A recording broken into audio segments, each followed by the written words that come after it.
Oh, say, can you see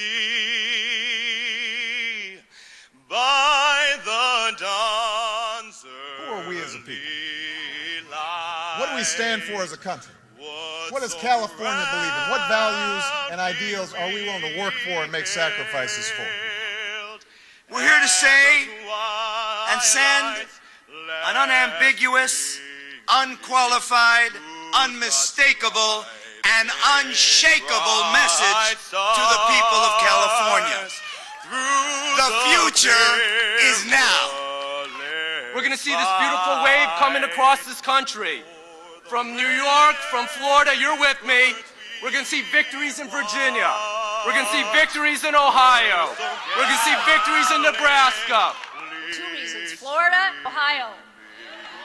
And we're going to make sure that California stays different and that the battles we have here aren't recount battles. They're only battles about who wins, USC or UCLA.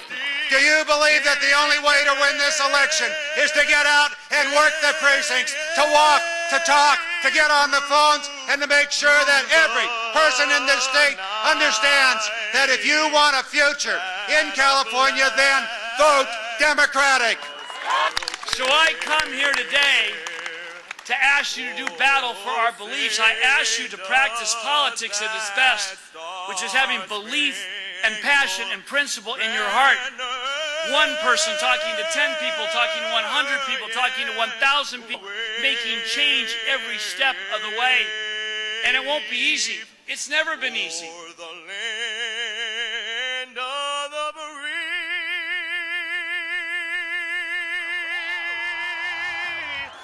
All of us, as did the nation, when he became the third African American since Reconstruction. The third since Reconstruction to be elected to the United States Senate, and is currently the only African American in the United States Senate.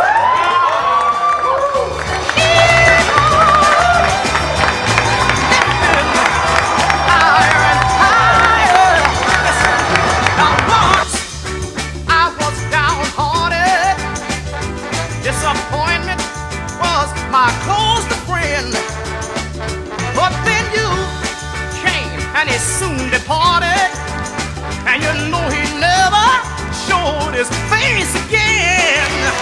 That's why your love keep on lifting me high. I'm fired up. I had to take off my jacket. I was getting fired up. I said I was your listening to love Phil and listening to the mayor, and I was thinking, man, this is a wonderful crowd and a beautiful day. It's a good day to talk a little bit about politics.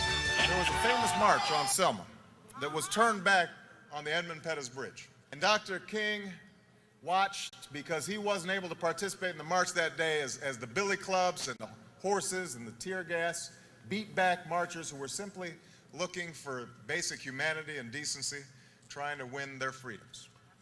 And they were turned back, and Dr. King gathered them up in a church 2 weeks later. And he said, let me tell you something, I know it's hard sometimes. I know it's easier to feel cynical. It's easier to feel hopeless. But the arc of the moral universe, it may be long, but it bends towards justice. The arc of the moral universe bends towards justice, but it doesn't bend on its own. It bends because each and every one of us put our hand on that arc and we bend it in the direction of justice. And you've got a candidate in Phil Angelides who wants to bend it in the direction of justice. And you've got a Democratic Party here in California that wants to bend it in the direction of justice. But for them to do it, they've got to have you. You've got to put your hand on that arc. And you've got to hit the phone banks, and you've got to knock on doors, and you've got to grab your friends and make them go to the polls. And if you do that, I guarantee you we're going to have not just a better California, but we're going to have a better America. Thank you very much, USC.